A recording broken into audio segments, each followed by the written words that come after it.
welcome to our Claims in Changing Real Estate Market. I would like to introduce Mr. Virgil Flores. Virgil and his team of people have sized the legal process for the real estate agents as well as their buyers and sellers with a home owner's risk management system. Him and his team has spoken to many associations. At this time, please welcome Virgil. The floor is yours, the Zoom floor. Thank you. Thank you, Mindy. Thank you, Fong. Thank you, everyone there at the West San Gabriel Association of Realtors. I appreciate you all being here today. My name is Virgil Flores. I own Legal Services of America, and we specialize in risk management systems that are effective now in preventing over 97% of any threat of lawsuit against our client from ever reaching their errors and omissions insurance. Or what our company does is provide a vigorous legal defense as well as pay the errors and omissions insurance deductible. In response to these lawsuits that we've been hearing about, we're also providing now a homeowner's risk management system that will provide your buyers and sellers with a real estate attorney to answer legal questions like in regards to the commission structure, as well as provide lifetime mediation after the close of escrow. But enough about me. I'm proud today to present to you an attorney that I think been looking to work with for over 30 years that I've been in this business, and I do not put that lightly. This lady, Renat Ehrlich, is a founding partner and heads the Los Angeles office of Zelms, Ehrlich, Lenkov, and Mack. For over 2 decades, Ms. Ehrlich has concentrated her practice in the area of professional liability litigation, defending through trials, arbitrations, and appeals various professionals. This includes, but is not limited to, lawyers, real estate professionals, insurance professionals, allied health, and medical professionals. Ms. Ehrlich is a licensed real estate broker and is a general counsel to several of the largest real estate brokers in Southern California, providing her clients risk management and transactional services, such as leasing, purchase, sale, and general business acumen. In addition to representing her real estate her real estate brokers' clients at trial, she represents clients on accusations before the Department of Real Estate and before various boards. I should tell you that over the years, Ms. Ehrlich has defended many real estate appraisers, escrow and title officers, and property inspectors. During her career, she's received numerous accolades for her contributions to the legal field, including American Jurisprudence Award and the distinction of being named a Super Lawyer Rising Star. Ms. Ehrlich is admitted to the State Bar of California and to the United States Supreme Court. So please, without any further ado, Ms. Renat Ehrlich. Thank you, Virgil. If I knew you were going to read my bio, I would have told you don't need to. I'm a broker attorney through and through. I've been a broker attorney for 27 years, and I defend brokers. That's what I do. So feel free to call me, email me if you have any questions about any potential claims or whatever else you need. I happen to be familiar with the insurance, market and with Virgil as well, because of my involvement with the broker community. I should have planned to talk today about something else, and I apologize that it didn't occur to me until this morning. And what I should have talked about is the Burnett case and how this is going to really change the market and shift anything real estate. The presentation that I prepared is to talk about tips. The reason I like to talk about tips in general is that these are things that you can hold in your hand. These are things that are practical because you use them in every day, and whatever you do, your practice is going to improve if you follow these tips. So they're the 10 Renat tips. But I'm going to try now to kind of fix my mistake, and as we go through, I will talk about the Burnett case, and I will give you tips relating to that within the 10 tips because they're all related. just by way of background, by the way, could you guys see my screen? Or, you know what, let me know if you can't. I'll assume you can unless you tell me you can't. And if you're sending me messages, I can't see them because I'm looking at my screen. So just take your phone off mute and just shout out if you have a question or a message. So the Burnett case was a federal class action out of Missouri, and they sued all the top franchisors and NAR. And after a jury trial, the plaintiffs won. To think about it, the future of real estate was decided by, I believe, 8 jurors, 8 people in Missouri decided the entire future of the real estate market. It's kind of crazy to think about that. Anyway, after that lawsuit was won, there were about 50 sister lawsuits that kind of popped up all over the U.S. And the premise behind these lawsuits is essentially unfair competition. The idea is that NAR, with its state various associations and local associations, have forced the buyer commission without giving the seller the ability to negotiate or explaining the seller who's paying the commission what they are paying for, why they're paying that, and essentially pre-negotiating the commission before there's even a buyer broker in the transaction. So after that lawsuit, there was a very, very, multi-billion-dollar award. NAR was going to appeal, but they ended up entering into a settlement agreement. And that settlement agreement, I don't know if anybody looked at it. I did. It is extremely convoluted. It's dozens and dozens of pages. I can't remember exactly how many. I don't know, 50 pages. It's just some crazy amount. And what they were trying to do with that settlement agreement is to include all potential brokers. And obviously the reason is because a lot of the smaller brokerages and even the big franchises, I mean, they can't each handle a lawsuit like that on their own. And they try to also include all the MLSs. They try to include other types of organizations. And they came up with sort of a roadmap for these different entities to join in the settlement. One of the main things for brokerages is that they only looked at 2022 to figure out the top sales volume, and if it was over 2 billion, they would have to pay millions of dollars in settlement to opt in. If it was under 2 billion, then they would not have to pay anything to be included part of the settlement.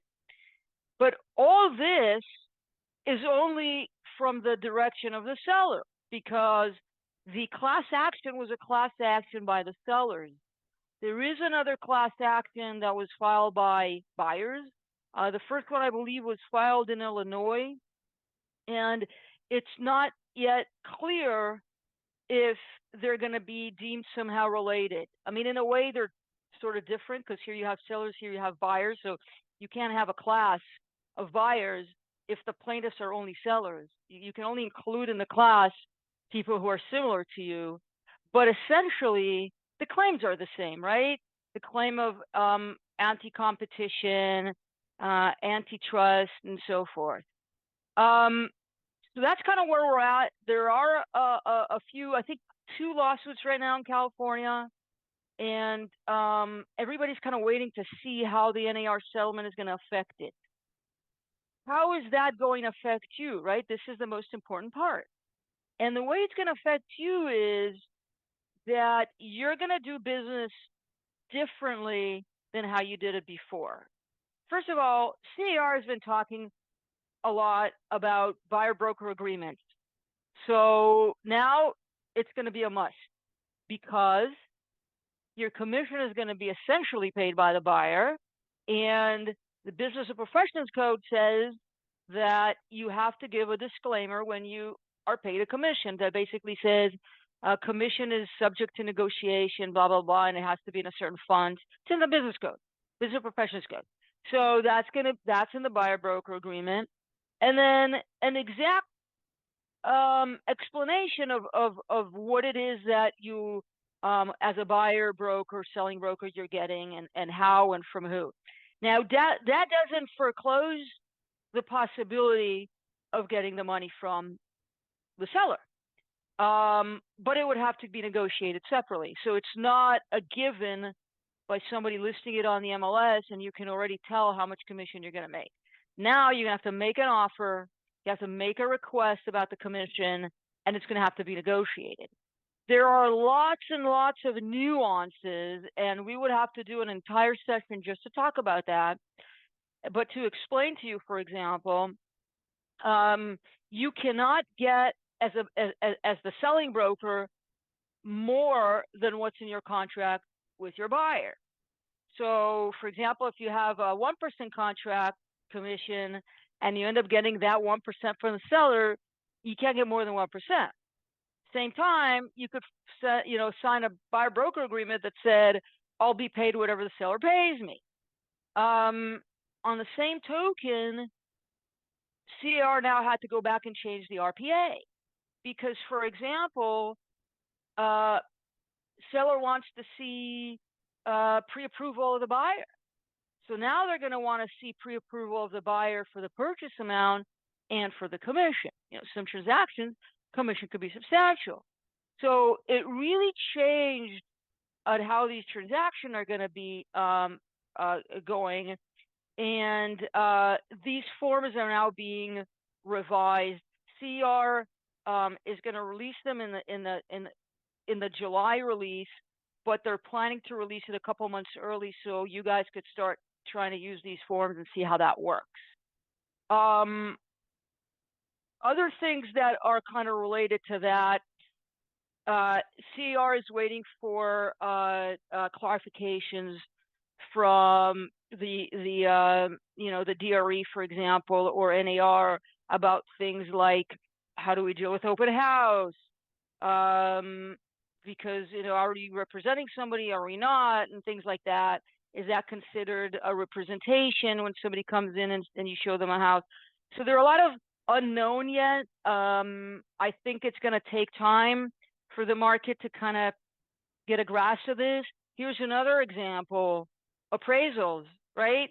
An appraiser, when they do an appraisal, they always back out the commission because that would give the true value, or they don't, but they all have the same commission structure, 5, 6%, 4%. Now you look at the MLS, you don't know what the selling agent received.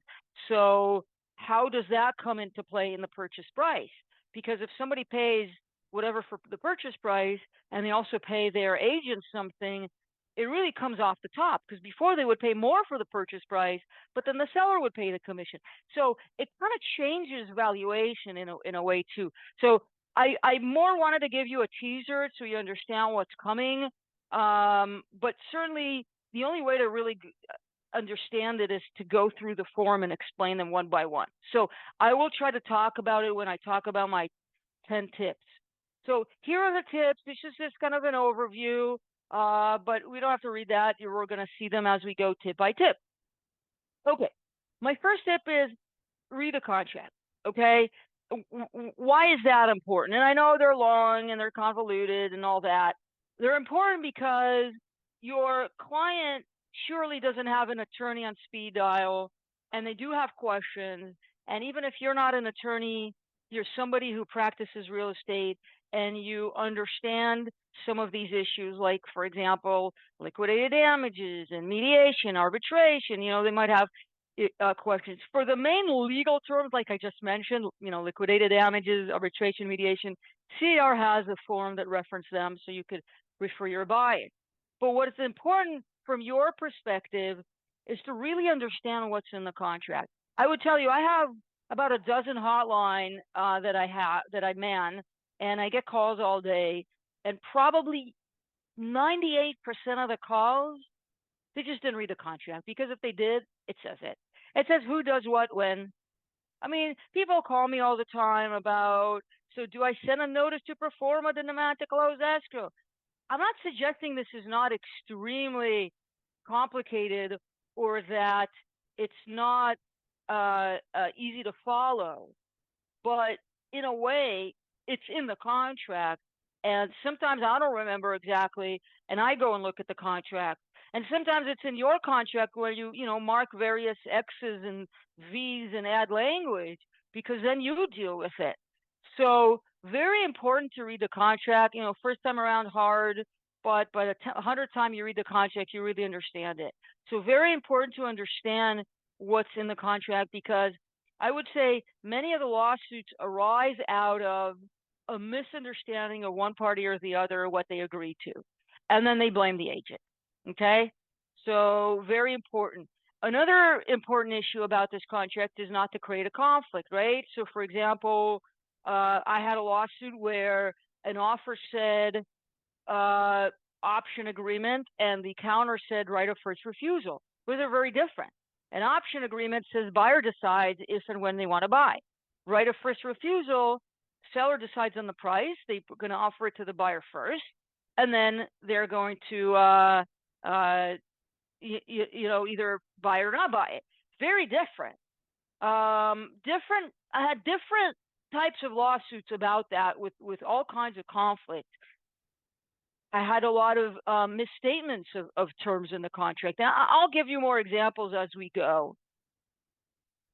Know your forms. Now, here is an example where I want to talk about this NAR issue, right?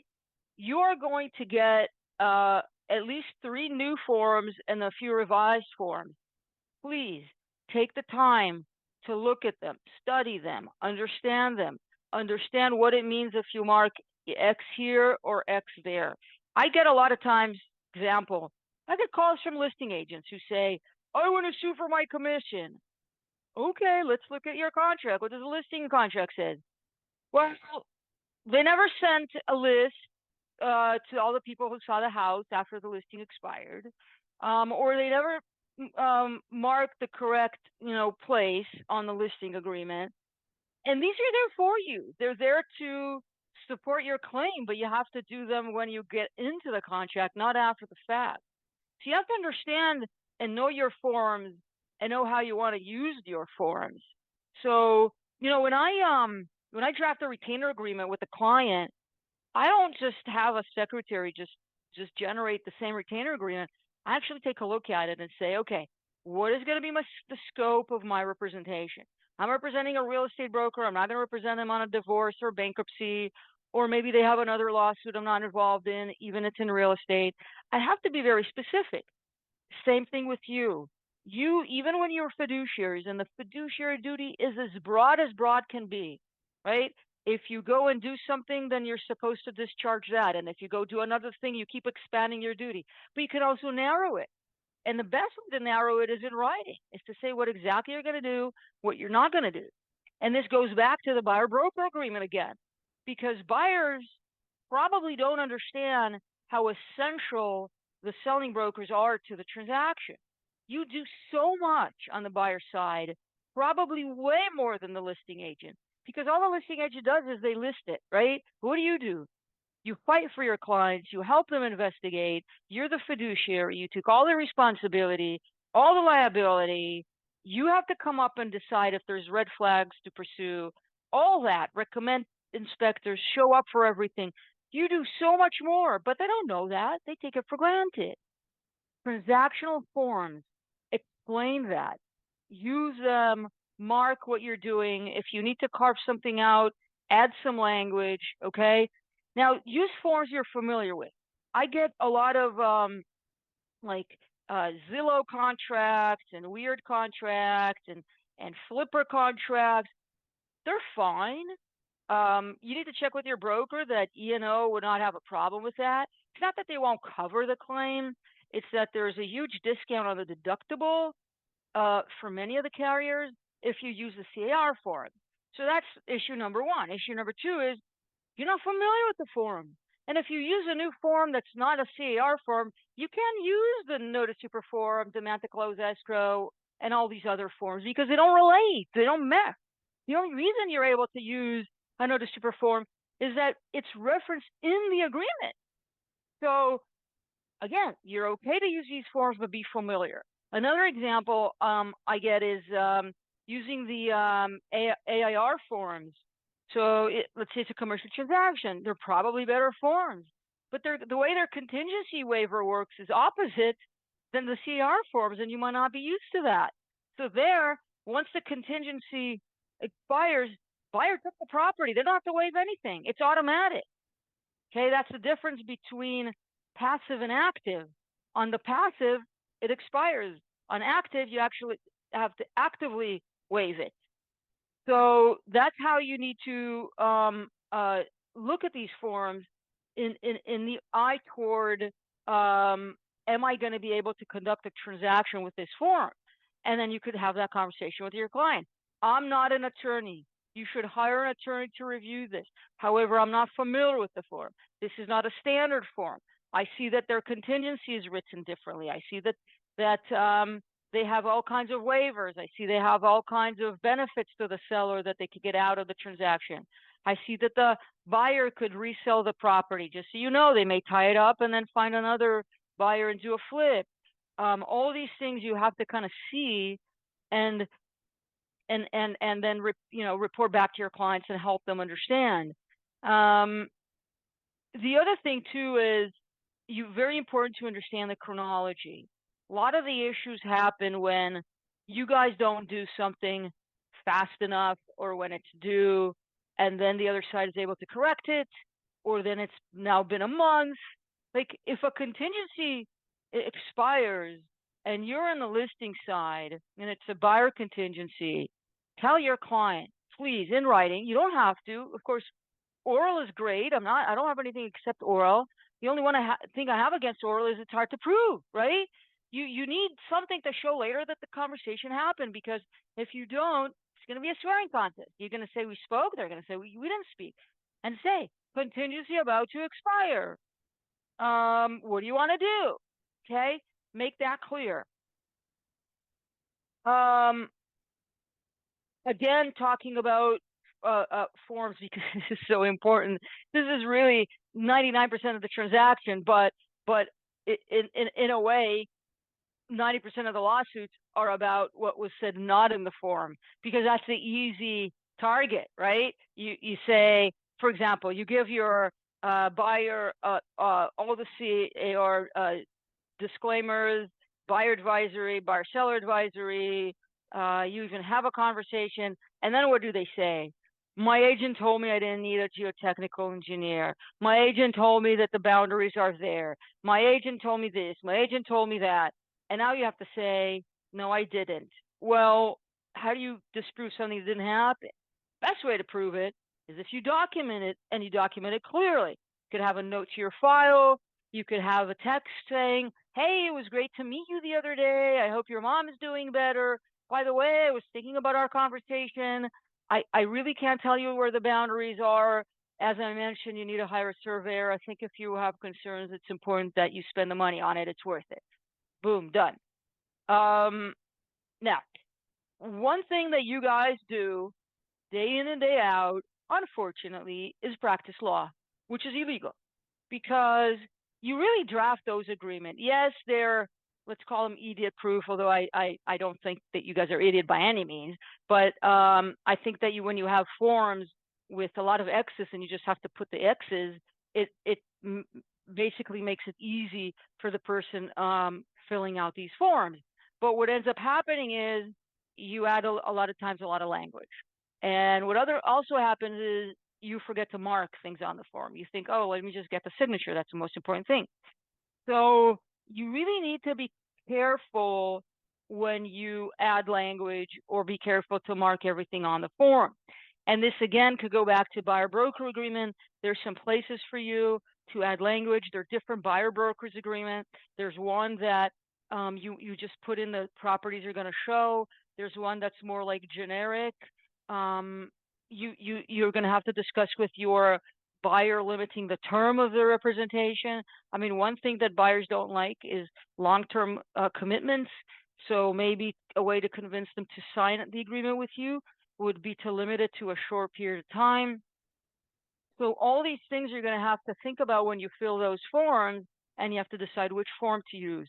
But when it comes to writing something, what I see a lot is counteroffers, addendum, and they have a lot in it. So let's talk about them for a second. First of all, you have an offer, you have a counteroffer, right? The counteroffer essentially adds terms. It says, we agree to this or we do not agree to that. But what mostly agents forget to do is mark the terms that you're not agreeing to that might require you to co-sign. So for example, it's okay if somebody gives you a signed liquidated damage clause and you send a counter back with the contract and don't sign the liquidated damage clause. But what happens if you don't send the offer back, you just send the counter, and the counter doesn't say, we're not signing the liquidated damage clause. Now, of course, you have to give the counter back, but I've had that case. Because by the time everything kept going back and forth, the original buyer never got back the original offer signed at the end saying, see attached counter. So she did not know that the liquidated damage clause was not signed. That created a huge problem when she canceled and thought that her damages were limited to this, and they ended up being this. So try to be very specific. I'll give you another example, just from a call this week. Somebody called me and said, hey, my buyer and seller are going to do this deed of trust thing.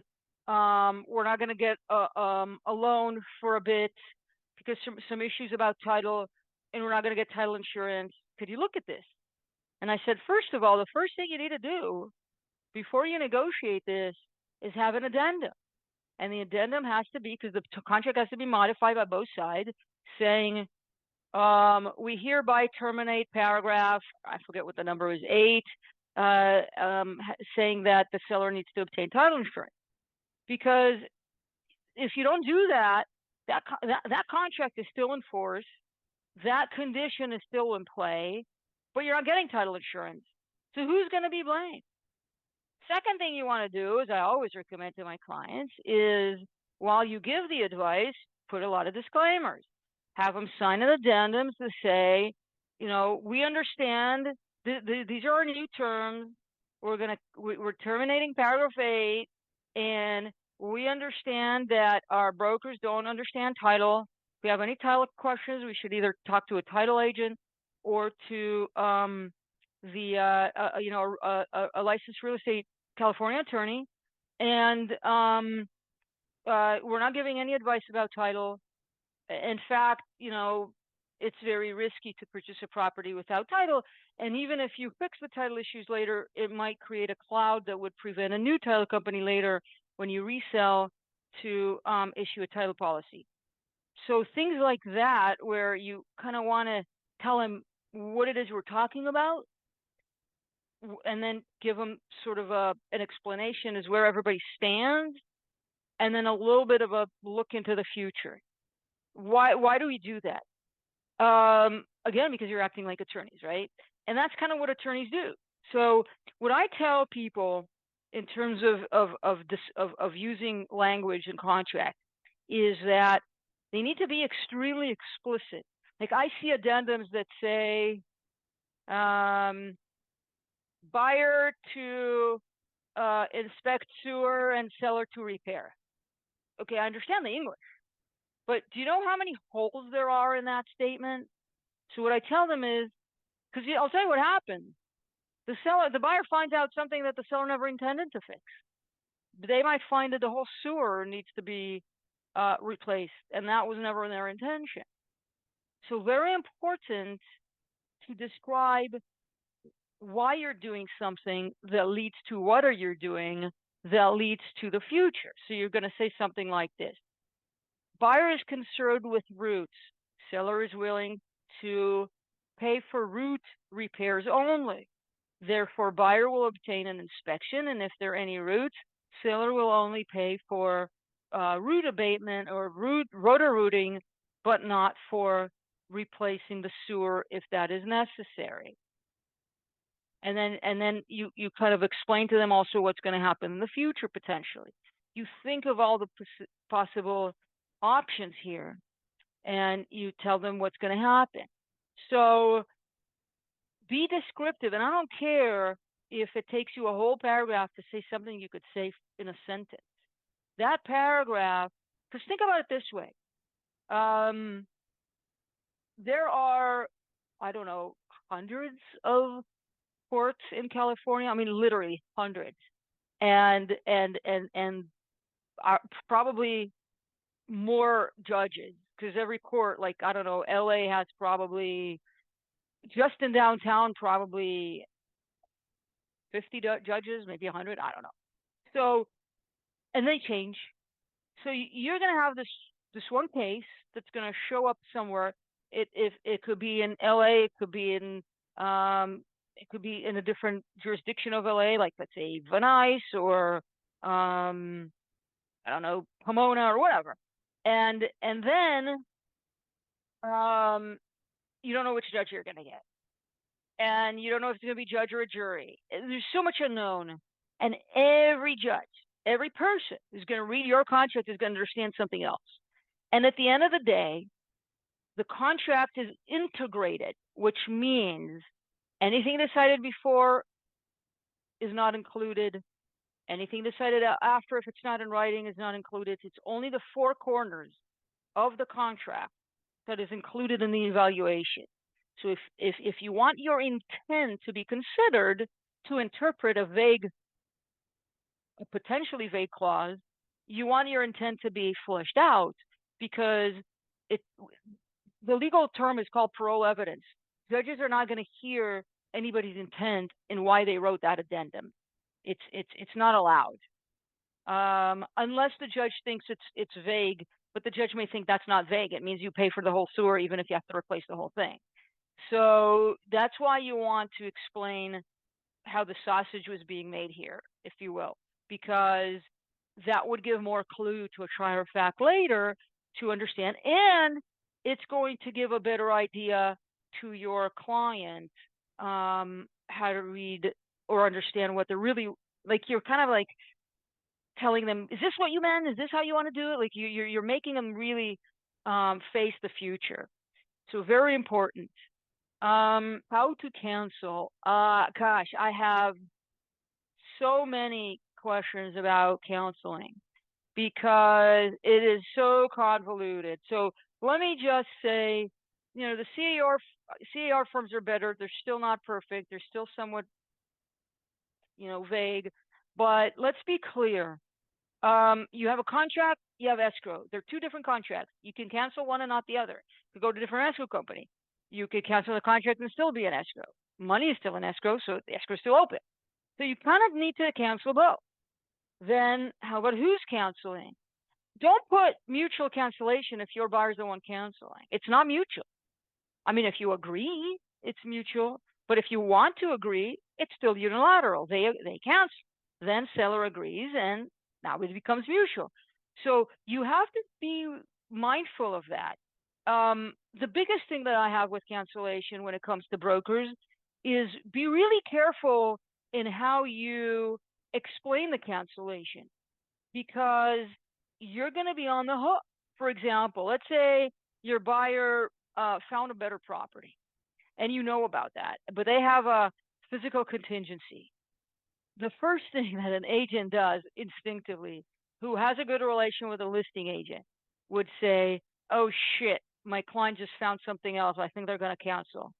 No. Never, ever, ever do that. Even if the listing agent is your sister. I don't care. No, because that email is going to be used to screw this buyer, justifiably, of course, right? Because they cheated. But then they're going to blame you. You are a fiduciary to the buyer. You owe them a fiduciary duty. You cannot reveal things like that. Now, if they don't have a reason to cancel, it's even worse. Don't pick a reason for them. Tell them to hire an attorney, because an attorney could come up potentially with a reason. But contract in a capitalist society are made to be breached. And what do I mean by that? You don't go to jail. It's not fraud. It's good it's good capitalism. So if I have a contract to buy your car for $100, okay, not your car, your widgets for $100 and sell them at $500, right? And my cost of breach is going to be $50, let's say. But somebody gives it to me for free or for $1, I gain to make more money next door. Capitalism wants me to cancel the contract with you because I cancel it with you. I compensate you your damages, which is your lost profit. Your profit is only $50. And then I buy it for $1 and I just made $49. And now everybody's happy. So don't think of a contract as an end all be all. Just think about it as you can cancel, but there's a cost to it. Okay. So there's a cost if you breach, but there's no cost if your breach is excused. What excuses a breach? Well, impossibility of performance.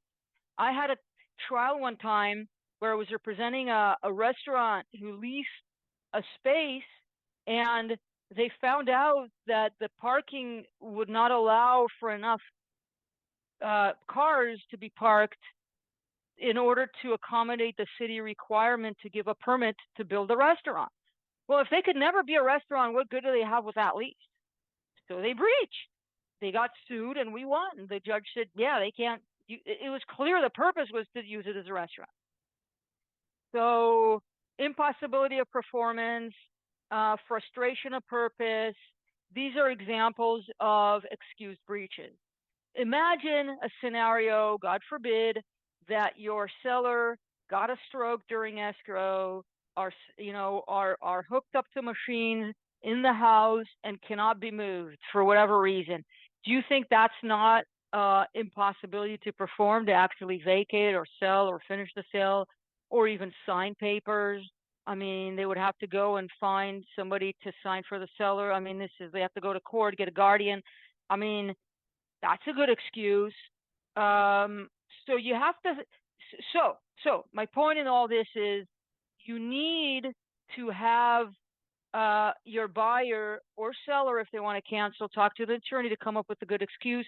Don't have you, provide the excuse for them.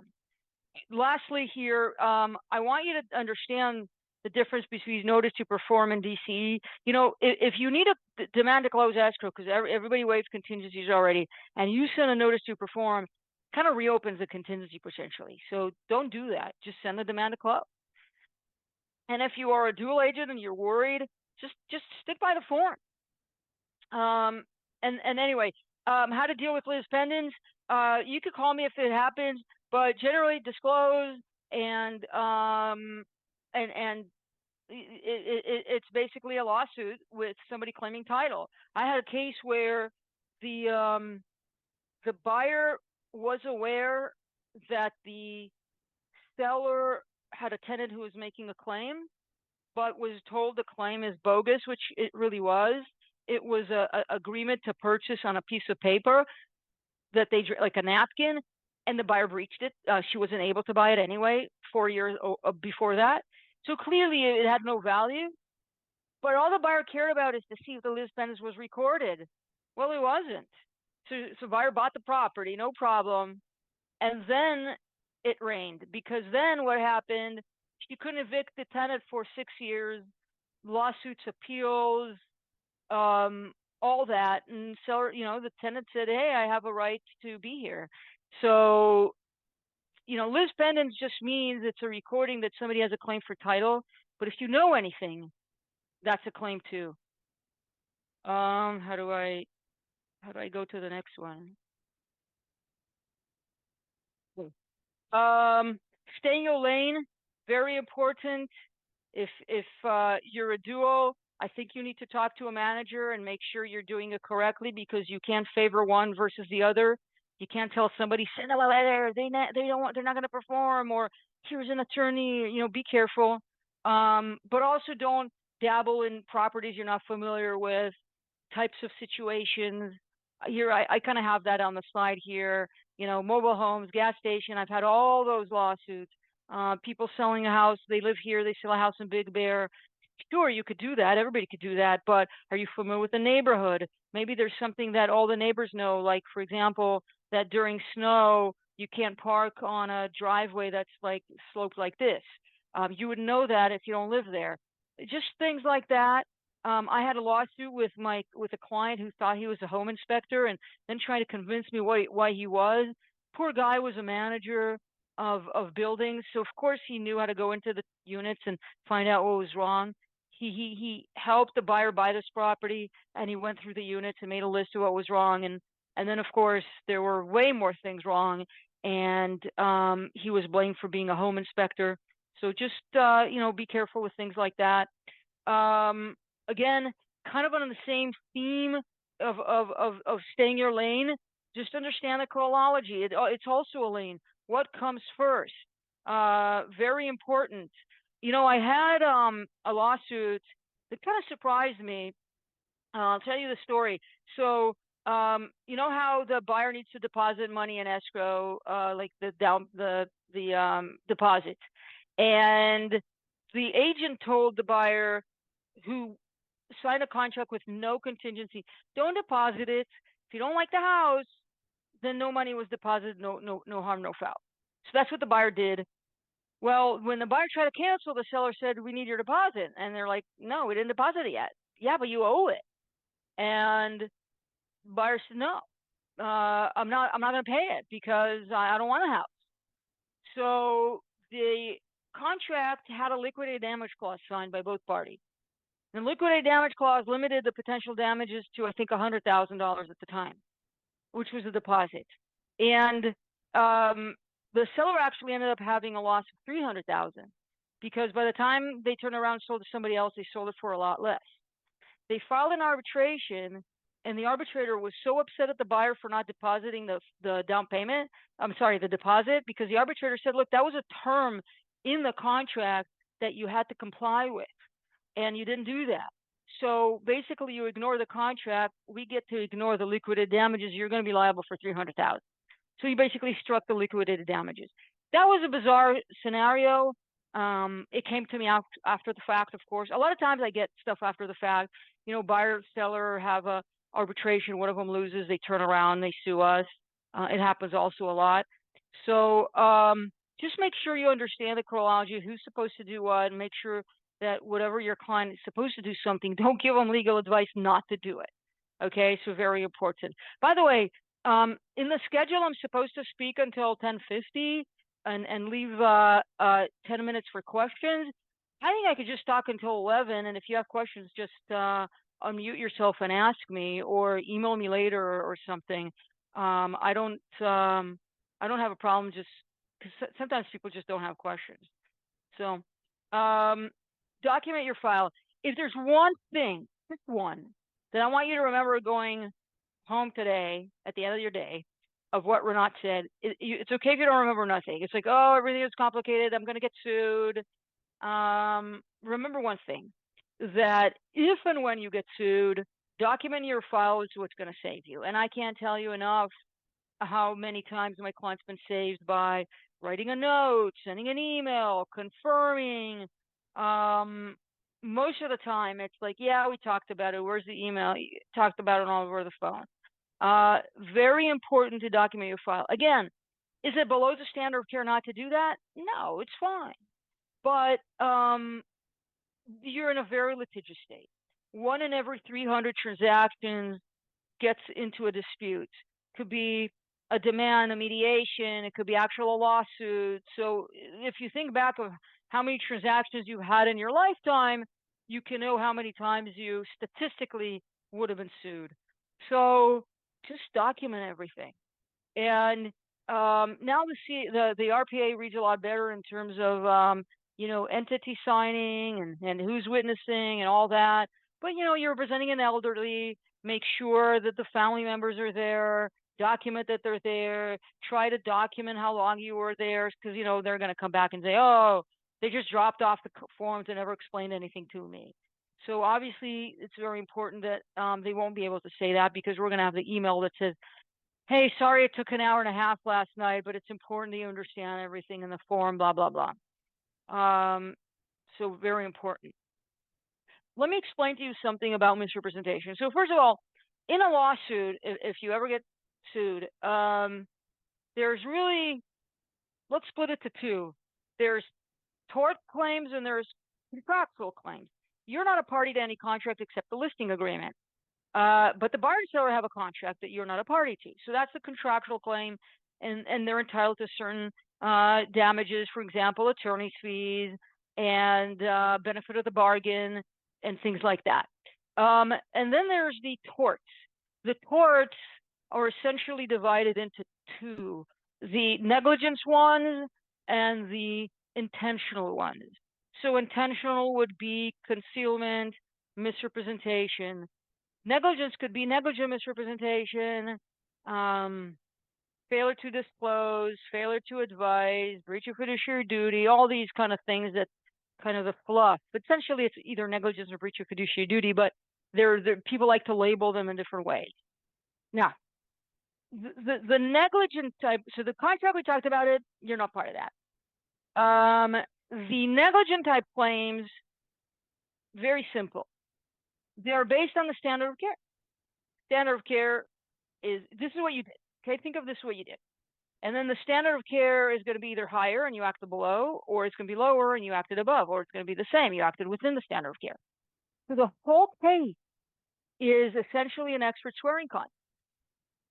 Now, the more we have documentation and the more you did, the harder it gets for the other side to prove that you did not act within the standard of care. Like, for example, you probably don't need an expert to say that you can't lie. Okay, no problem. You can't lie. But a standard of care expert could say that you should have not given this advice or that advice. A documentation could prove you didn't give advice. Okay, so that's where documentation becomes important again. But let me explain to you how fraud works. So I mentioned negligence and I mentioned fraud.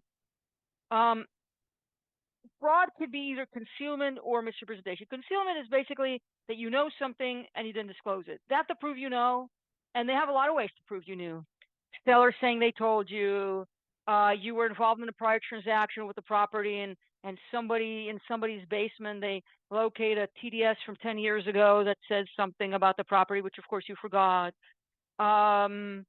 It's obvious, like I had a lot of cases about knowing that there's a drug house next door, or things like neighborhood related, or things that are unique, like in Orange County, there's some soil issues in certain places and people kind of know that. Like there's some neighborhoods that were built on farmland and people know that. So that's how they try to prove you knew. That's the concealment. So we talked about negligence, we talked about concealment. The biggest amount of cases we see are the misrepresentations, and that's why I want to spend a minute talking about misrepresentation. So what is a misrepresentation? It requires 5 elements: that you made a statement that it was false, that somebody relied on it, that there's causation, that there's damages. However, they're always going to say they relied on it, and the jury either believes or not. They're always going to say they have damages, which we dispute. The causation is kind of obvious because it's somehow related. So, for example, if you, in my sewer example, if you, I had a case where somebody somebody testified that she told her agent that she would never want to buy a house with bad sewer, right? As if she really ever said that, and that the agent confirmed this house didn't have bad sewer, right? So now this made up claim becomes a misrepresentation. And so the allegation again is that obviously it caused her to now have bad sewer. So the causation is also fairly easy to prove. Where you can defend yourself is whether or not you made the statement, right? Because remember, 5 elements. If one of them is missing, there's no case. So did you or did you not make the statement? So think about it this way. If I tell you that the sun is not going to rise tomorrow, and you repeat to somebody and say, Renat told me the sun is not going to rise tomorrow. That is not a misrepresentation because I said that, even though the sun will rise tomorrow, we all hope. So a misrepresentation is when you provide factual statement. A factual statement that I described is Renat said that's the fact. Not that the sun won't rise, but that Renat said it, okay? But if you give a factual statement about the property or the neighborhood or anything else, that's the statement that you could be sued for, not for your opinion. So, for example, the crack is superficial. That's a factual statement. You don't need permits, or it was done with permits, or the neighbors are great, or whatever you say that it is factual. However, an opinion is different. An opinion would be, in my opinion, you should not give up on doing a soils test or mold test. In my opinion, this house is beautiful and what you need. Still, it looks beautiful, and that's my opinion. Now, it gets really blurred. And that is, again, going back to why I asked you to document everything, because then it's really clear what you actually said with the exclusion of what you didn't say. So you could say, hey, I think the house will be great for you for what you need, but as we discussed, it might have some problems. You really need to investigate them. Or as we discussed, it was recently remodeled. We can't really know if the remodeling was up to par or whatever it is, right? So that's what you said. Now, I also didn't explain, but just very basically, the law about real estate agents and brokers is based on two components, statutes and regulations and case law. And case law is developed when there's a trial. One party always wins, one party always loses. Losing party files an appeal, then there's a court of appeal opinion. Those opinions become law. Because the more your case is like an opinion that exists, the more likely the judge in the next case is going to follow that. So, for example, when you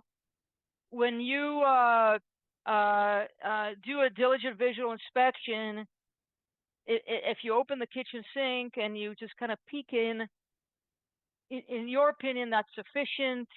In the buyer's expert opinion, you need to actually move the cleaning supplies to see if there's mold anywhere. It's a swearing contest on that issue about an inspection. But a court opinion that could come from a court of appeal on a legal issue could actually impact that and make it into more of a universal rule. So for example, there's a case that's really bad for us. And there are great cases. I don't want you to think that they're bad cases. There's some great cases on real estate. And it's called Selahutin. And what came out of that case is that when you're a fiduciary, you cannot just pass on information. So remember how when we talked about representation and I told you make a factual statement? That's true about misrepresentation. But the rules always change when you're a fiduciary. It's kind of like a higher standard, and now it's completely different. So if you are a fiduciary, the court said that you have two options. One is to pass it on and say, and I did not investigate. And two is to actually investigate, because the buyer expects you to investigate. So this is how it's going to look like. Okay. The factual statement is, as I mentioned, I got all these permits from the seller, and I can't tell if everything is permitted. You should talk to a contractor. That's factually, I can't tell if it's permitted. Where Selahutin comes in, this is what you're going to say. Here's what I got from the seller, and I did not verify it. Call a contractor. Or you have to go verify it. And you're going to do that every single time moving forward. So you remember documentation. There's another form of documentation. You think about, okay, I'm a fiduciary. I cannot just pass on information. Seller said room is permitted, but I did not verify. Seller said the roof 10 years old, but I did not verify. Seller said there's a warranty on the roof. He didn't give it to me, and there's no way for me to verify. You need to tell your clients when you're a fiduciary what you are not doing as opposed to just what you are doing. And that's the problem with that case. And it's now until a new case comes in and says, no, that's not the law anymore. Okay. Do not volunteer opinions. You know, it goes without saying, obviously. Understanding legal terms. I usually hear, I like to ask agents if they understand the differences between these. We only have 3 more minutes left, so I'm not going to get into it. But let me explain a couple of things. I mentioned the notice to perform and DCE to understand the difference. Arbitration, different from court. You have a private judge. Everybody that I know that does what I do hates arbitrations because they end up splitting the baby. Insurance companies don't like them, but you would be okay if the buyer seller sign an arbitration, because then they can't drag you in it. They do their own fight and they come to you later. Most of the time they just go away. Other legal terms, mediation. It's mandatory that they mediate before filing a lawsuit. If they don't, they lose their ability to get attorney's fees. Attorneys make those mistakes, and then it's more leverage on the defense side to get the case resolved. CAR has a great mediation. I don't know if Virgil does mediations, but maybe he could talk about that or send you some literature. Liquidated damages. I just want to mention that because people do not understand what that means. When I ask the questions of agents and I say, do you tell your clients to sign it? Everybody says yes. And nobody really understands why. So let me explain something. Liquidated damage is a preconceived amount of damage. But imagine a situation where there won't be any damage. Okay? So think about it this way. Market goes up. You're the buyer. You're not going to sign liquidated damages because if you breach, seller's going to sell it for more money to somebody else. No damage. If you're the seller and the market goes up, you want to sign it because it's extra money in your pocket. Market goes down. If you're a buyer, you absolutely want to sign it. So you want to limit your liability. If you're a seller, you might be liable for a lot more. You don't want to sign it. So I'm not suggesting you explain to your clients whether to sign it. What I'm suggesting is don't tell them what to do. Tell them to go to the CAR explanation of what it is, or talk to an attorney or something like that. This goes back to the last point, the ramifications of your advice. That's why I told you to explain the future. Whatever you tell them, they rely on it. I had a case where my client told the seller, he represented the seller, and he told the seller that the buyer breached the contract. No, I'm sorry, I got it wrong. He told the buyer that he can cancel. No, sorry, got it wrong. Okay, now I got it right. My client told the buyer that the seller wrongfully, okay, that's legal advice. The seller did not wrongfully cancel. What did the buyer do? The buyer, I want that property. Seller doesn't have a right to cancel. Buyer goes and sues. It became such a monster lawsuit. Buyer ended up losing his pants, had to pay all the attorney fees, and then he turned around and blamed the agent. You told me that I had a valid contract and I should sue over it. So that's the point I was trying to make. Don't give legal advice, and understand if you do, there's going to be ramifications. We're right at 11. I'll stop the sharing. I'm happy to stay a couple of minutes if anybody has questions. I don't see it. Thank you. I don't see any questions on the chat. Yeah, let me put on the chat my email. I should have put it on the presentation. Thank you. And this is my cell phone. Zelms early. Yes.